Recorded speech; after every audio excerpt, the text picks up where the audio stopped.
You're listening to The Talent Sync.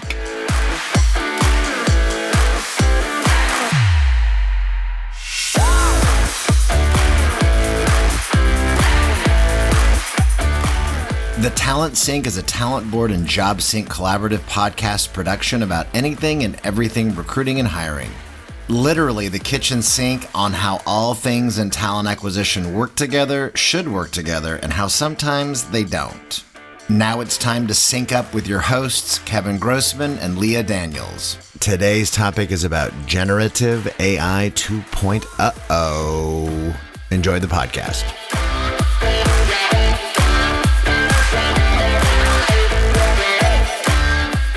Oh, Leah, hello. How are you doing? It feels like it's been forever again. I mean, it's the summer. It's both going very, very fast and very, very slow. Totally. That is correct. So this is a tale of two summers. Are you back in school? Are the kids back in school yet? Oh, no. I live in the great north where we don't send children to school until September, so we can keep them in school until July. I know, that's right. I think we've had that conversation before. Ours started yesterday. So, and we now officially have a high schooler and a seventh grader, and they were underwhelmed and overwhelmed. But it's a pivotal point, right? It's almost like starting a new job. It is. Yeah. Everything changes. Expectations are different. You've got new managers. They call them teachers. Totally. Yeah. No. So it is. But they're excited. They're excited to see their friends again and getting involved and stuff. So because we get out at the end of May. So they're starting now, and that's begun. So we have a fun topic. Well, a fun-ish. I mean, it's a reality that we're all living right now about generative AI. And Bard and ChatGPT and all that good stuff. And our fun title for this episode is Generative AI 2.0. I love it. Which you and I really loved a lot. But here's my kind of opener segue to this is that, I remember in my elder age, way back in early August of 1981, when MTV first aired. And it was like a mind blower, right? I think they had like 5 videos total, but it built up after that. I mean, it changed music forever at that time. It was super exciting. It launched, the first wave, they call the first wave of musicians, Duran Duran, Cyndi Lauper, Adam Ant, Madonna, so many others. And then unfortunately, it crushed radio stars like Christopher Cross, which had lovely music. But, there were folks that just didn't translate. Oh, yeah, I see where we're going. Right? In the new video world, in the new era. And their careers weren't completely wiped out, but they were kind of done. And it just forever changed music. Now, that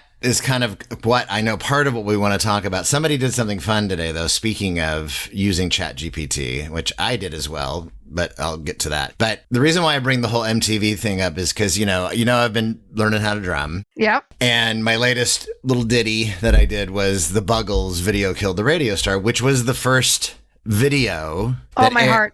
I love the song. It's timeless. Oh, it's great. It's the first video that they aired when MTV flipped the switch and went on. So anyway, I played it. It's fun. I posted it on LinkedIn. You can check it out. But somebody then shared that they asked ChatGPT to write a song like this song about AI.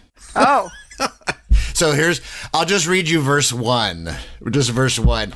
It's kind of campy, but it's kind of scary too. Once there was a time of voices on the wire, moments so sublime, human hearts on fire. Then AI arrived with circuits shining bright, changing how we strive in the realm of digital light. Well, first of all, it's smoking its own press releases right there. Like, I know, right? Totally. Confidence. Oh, you know what? To Kevin, this is one of my favorite sayings. I don't know if I've said it to you before. It is confident, not competent. That's great. That's awesome. But, I guess the point of why I wanted it open with that is that, here we are again across industries. This AI thing is rushing real fast at us, right? Yep. And in recruiting and hiring, as you know very well, we're super immersed in it. There's a lot of recruiting tech that's embedding ChatGPT, generative AI features and functionality, and it's coming super fast, and there's a lot of exciting potential and possibilities, and there's a lot of scary stuff.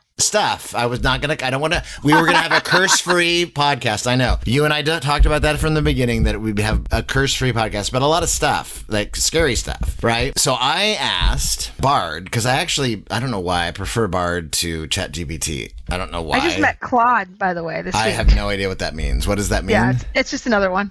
and who's that? Who's behind that Oh, one? I don't remember. I just got introduced to it this week, and I was like, oh, you're a new one. Claude? It's like dating. It's like Claude. It's like dating, Kevin. You have to try a lot of boyfriends to see which one you like. I know. It's interesting that so I don't know what that means. It's a male name, right? Yeah. Versus Alexa. I guess Siri's kind of more gender neutral, don't you think? Because you can actually turn Siri on to be male or female voice. I don't know. I feel like Siri's kind of like my original GPS, where I could make it male or female, male or female British, you can, male or female Australian. Yes, Australian. You can do a variety of voices. Yeah. But Claude, it's kind of like, I don't know what it is. I don't. Let's ask Claude. It doesn't really ring, does it? I don't know. But maybe it works well. But my whole point is that I asked Bard. I just asked, should we be worried about the future of AI? And I just was curious. And so it just popped up, and I won't read it all verbatim, but it did say there are some reasons to be worried, and there are also many reasons to be excited. And the first thing that it listed, Leah, I said, for the negative side, it could lead to job losses. Yep. That was the first thing that it listed because of automating tasks. And we already know all that. So go ahead. It's so funny. So I saw this stat recently. I was at a conference not too long ago, and up on the main screen of the stat that said 60% of the jobs today did not exist in 1940. Then there's another conference I was at, and the stat was 90% of the farm jobs that existed 50 years ago don't exist today. Both of those are a combination of evolution and automation, right? Yes, so that is correct. I think we love as a society to fearmonger, and job loss is everybody's go-to move. It's a political move. It's everybody's move. And will it lead to some job loss? I am sure of that. Will there be other jobs that are different that we haven't even thought of yet come out of this? Absolutely. What they are, I don't know. But the reality is that there's going to be shifts, as there was going to be shifts anyway. If generative AI never showed up, we would still continue to evolve and progress, and there would be shifts, and there would be new jobs created, and other jobs would go away, right? Like the coal mining, it goes away, solar comes up. They aren't the same. They aren't transferable skills, but they are also both sets of jobs. Totally agree with you on that. And I don't remember the exact context, but I have seen a couple of different iterations of what the net loss potentially does look like. And the net is that it's not really that bad overall. Yes, there will be disruption, there will be displacement, and there will be net jobs created because of it. And it's already happening now. So that's like, yeah. But I think the other thing to keep in mind, again, in this fear mongering, we like to say like job loss, like it's going to be tomorrow. Like tomorrow, 6 million people are going to get iced from their jobs because ChatGPT exists. That's not what's going to happen, right? This is a slow degradation over time of jobs as you go from having 10 people doing a job to having 6 people do that job, because the other 4 humans that were doing the job, the tasks as a collective group have become more efficient, and therefore we don't need as many humans to do the job. Like it's a slow roll. And I think that that's part of balancing this whole conversation, is that understanding that none of this is going to dramatically change overnight. Well, yes and no. I mean, I agree with you. Don't get me wrong, but it is changing overnight, though, already in regards to its impact, or at least the shiny object syndrome impact. You got to have this now. And it's like I get it, right? I mean, I think every vendor, or not every vendor, but many of the solution providers in our space and recruiting technologies, if they weren't already focused on like the chatbot conversational AI features and functionality, we're kind of, everybody's rushing to embed ChatGPT as in some level embedded into their system. And you know, I don't know if you know Aptitude Research, Kyle Lagunas and Madeline Lorana. Fun fact, Madeline and I went to college together. Oh, did you really? I did not know that. Hello, Madeline. We didn't know each other Shout then, out. but we did go at the same time. I did not. Wow, you didn't know each other then. Okay, got it. But you did go to college. Sure.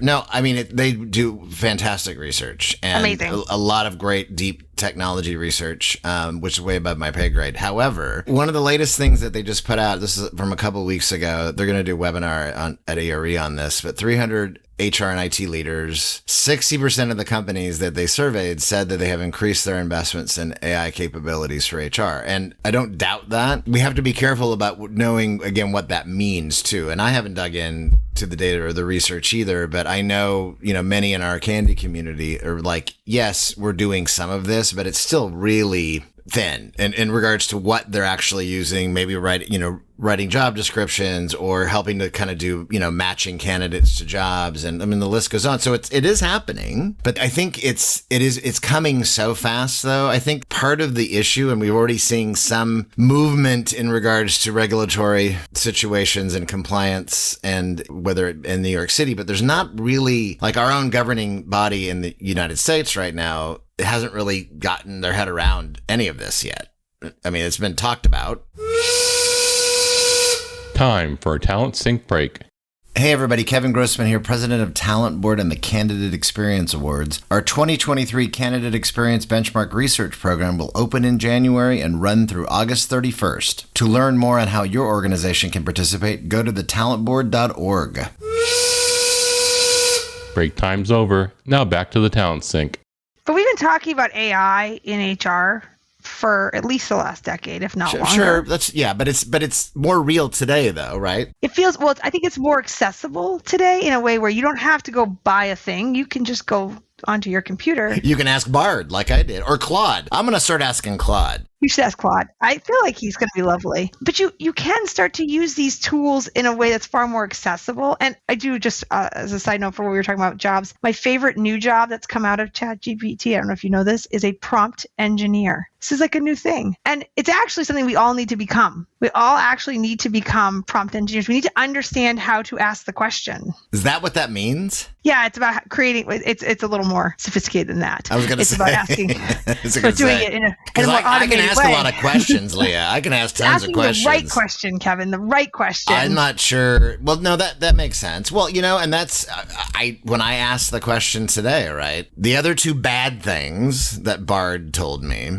about generative AI, which is what I am probably the most concerned about, is about creating fake content for malicious purposes, for misinformation. I mean, everybody wants, that's definitely a side of this all in recruiting and hiring, right? There's been a lot more fake job applications. So on your fake content, I want to just add a little nuance to it that I have recently discovered. So people are very funny in that things that they create and they produce become an extension of themselves, and they can be very protective of it. Something that I have observed happening recently is that people are prompting ChatGPT or whatever. They're getting its content back. They're creating an ownership relationship with that content. So if you edit it or criticize it or make a comment, it's very personal, even though they didn't create it at all. So you combine that with the unreliability of the truthfulness of the content, and you actually are starting to create these little mini echo chambers of people being defensive of wrong content because ChatGPT told them it was true. That's scary in and of itself. And then you add to it the multiple lawsuits that we're now starting to see more and more being filed against them of, like, you were leveraging my content for your machine that without my permission or accessibility. And then the whole issue of, especially writers, the Hollywood actors and writers strike, the concerns about, I mean, that's more of a job issue too for them, of, like, which I get. I totally understand that and support them. I guess that's my point about, the generative AI 2.0. Our thing is that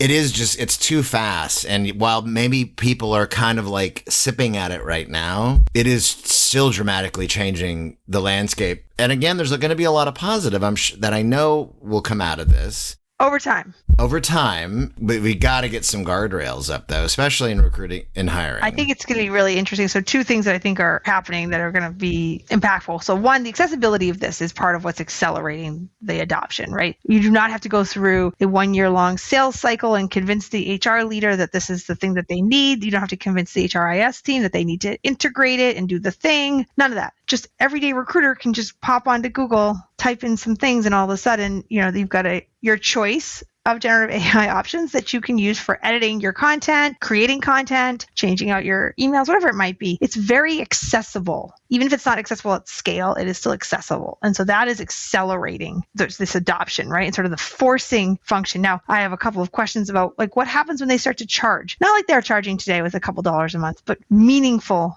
business accounts. How does that sort of interplay in these businesses who aren't prepared necessarily to make that investment wide scale? So I think there's a whole sort of undercurrent here that we haven't seen rise up yet. And then the second thing is these systems that are using the GPTs that are available through their APIs as part of their systems. Now you're really conflating the ownership problem and who is making the decision to use the content, and does it have rights available to be used. So many questions, right? They're complex. And so you're, as a company, doing a contract with another organization. You have terms and agreement. They have now used a third party in which they are infringing upon their content.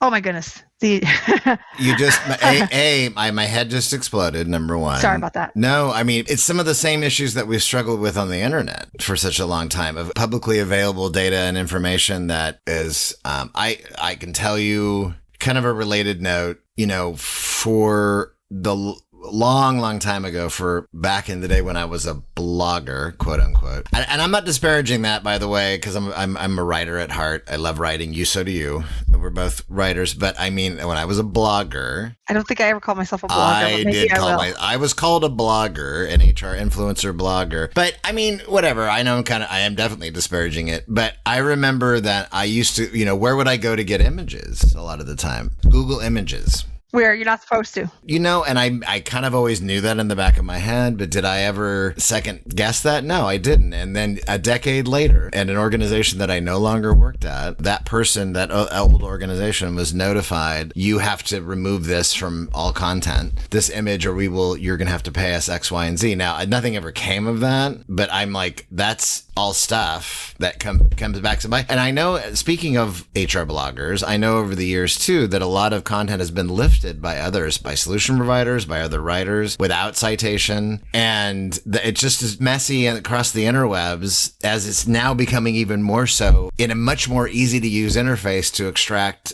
from a mountain of data. One more. Let's just make it one more level here. Our friends in New York who have put out a law, right? New York 144. And I think this is going to be somewhat of the prototype that everyone else uses. And this one's really focused on AI, not generative AI, but I do think that they're going to apply. And they're saying you need to show that the AI isn't biased. Correct. And you need to prove that. That's a whole nother question, how you go about that. But we are going to see, I think the regulation in this case is going to catch up faster than normal.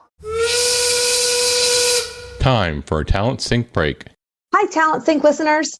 I just wanted to share a bit about JobSync with you all.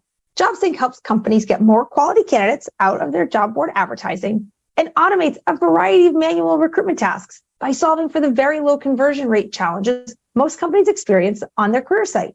JobSync integrates your entire application, including all of your questions, directly into the various job boards' quick apply processes, providing you with fully completed applications directly into your ATS and resulting in 2 to 5 times more candidates, while dropping your cost per application by half.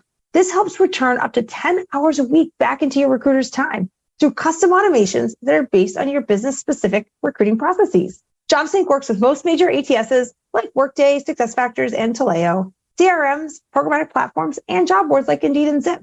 You can check out jobsync.com to learn more. Break time's over. Now back to the Talent Sync. I hope so. I do think we need that, though, to happen, right? Because when I think about it from a recruiting and hiring and candidate experience perspective, too, I mean, while I'm not doubting the validity of some of these overly trained and hopefully reduced biased platforms and technologies that exist, not completely exiting all bias, because I don't know if that's even virtually possible today. Maybe sometime way in the distant future, but not now. And that is excluding individuals, from potentially being selected. But we got to have those guardrails. Investment's going to be made in this no matter what. I was just reading that our own federal government, the Pentagon, has requested nearly $2 billion for AI research in next year's budget. But they have their own debates internally about leveraging it, how much they leverage it for beyond just AI chatbot help. And there's just so much, and executives and business leaders are, being inundated, right? And their IT are trying to keep up of how do we do this? How do we, if we tell our employees they can't, when they're at work, they can't use. Yep. I mean, this is like, remember when they said you can't use and fill in the blank, Facebook, Google early days, you can't use Alta Vista, right? Remember we've gone through, it's like we've seen this story before. So like all things, you have to create your word guardrails on how to use it. It's like students in school saying, don't use this. I think you're going to be very surprised to find out that kids use ChatGPT already. Like they are. Now, are they using it for generative content or editing? depends on the student, but give them guardrails. Don't ban it. It's not going to work. Well, and it's interesting that you bring that up. I agree with you. My initial reaction, unfortunately, went to the negative about cheating when we're talking about school. And I'm on my local school board, so that was top of mind for me. But we did walk through it in our own district, and we do have guardrails set up, but it's not banned though. But I think that hopefully what you were just saying, that the New York regulation will eventually catch up. It's just like, salary transparency, state after state. Maybe at some point it's a federal mandate, right? What happens, as you know, right? I don't know why I remember this, but canned spam was actually a response to individual state laws that were conflicting. I remember that, right? Wholeheartedly. And that's what's happening already, right? We've got Colorado, who really did lead the charge on salary transparency. And then this year we had a whole bunch more come on board. And next year we have another batch coming. So you start to see enough of these where they're not all the same and they are somewhat conflicting and confusing. It will have to turn into a federal law at that point. It's the same thing with GDPR in Europe too. I mean, over time, and we're going to see that more and more here. But again, it's coming fast, it's rushing fast, and everybody's like, this is exciting and scary and fun, and maybe we need to figure out how to use it. And again, I'm applying it when I think about recruiting, hiring, and in our space and industry, because there are multiple use cases that are starting to be more and more developed, from sourcing, matching, communication, the list goes on. Again, when it comes to selection, and I'm definitely not an AI ethics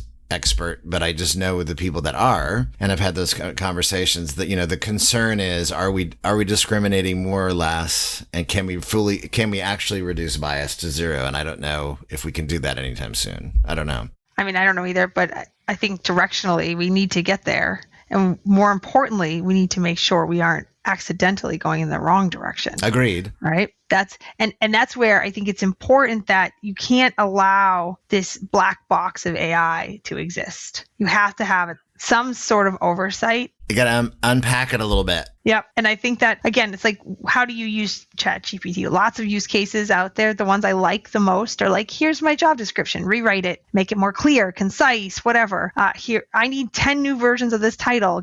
Give me some ideation, right? Help me think through some options. I love it for those use cases. It scares me when it's like fully automated. No one's paying attention. It's just going for you on its own. I just don't think we're there yet. Exactly. And as we wrap this up, again, there's got to be a lot of work to do around it. I'm not a fear monger by any stretch of the imagination, what we talked about. I'm not worried. The jobs thing's not the issue. I worry about the level of malfeasance and fraud. And even when I've heard and seen, the increase in fake job applications. By the way, I never understood that. Like, why? What is the point? I don't get it. I've tried to get it. I don't get it. Maybe it's more like, maybe it's just trying to put a monkey wrench in the works, right? I understand the fake jobs. Not that I think it's acceptable. I actually understand what they're trying to do, which is bad, but I get it. I actually just can't mentally get my head around why anybody cares to do fake applications. Exactly. Especially if you really are trying to get the job. I mean, I've told you, I saw the little lazy apply thing, and I was like, this is next level nonsense to me. Well, listen, Leah, this has been a great conversation about generative AI 2.0. I have one for this show, one follow-up for a show that will be out before this one that I thought was interesting, and I wanted to reference it really quick. When we had talked about remote work and working from home, there was, I don't know if you saw this, a new MIT and UCLA study that has shown, I'll send you the link after, that did show that productivity fell nearly 20% when people worked from home versus the office, which seems significant. But my only thought about this, without fully consuming all the research behind it, I've just kind of scanned this right now, and it seems like legit research that was done.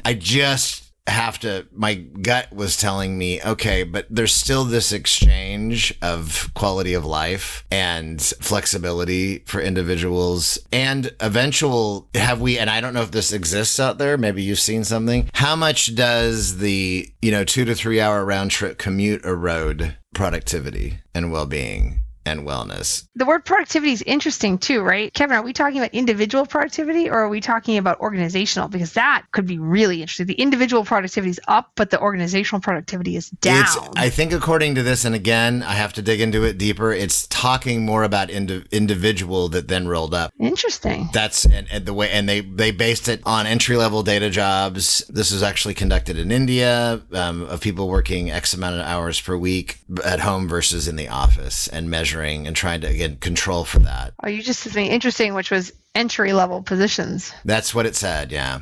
I might buy that, actually. There's a lot to unpack there, but I mean, again, I think that it's interesting. It was just a kind of a follow-up on a show that's coming out soon, or will be out by the time this one comes out. So anyway, Leah, as always, it's a pleasure speaking with you, and until next time. All right, talk soon.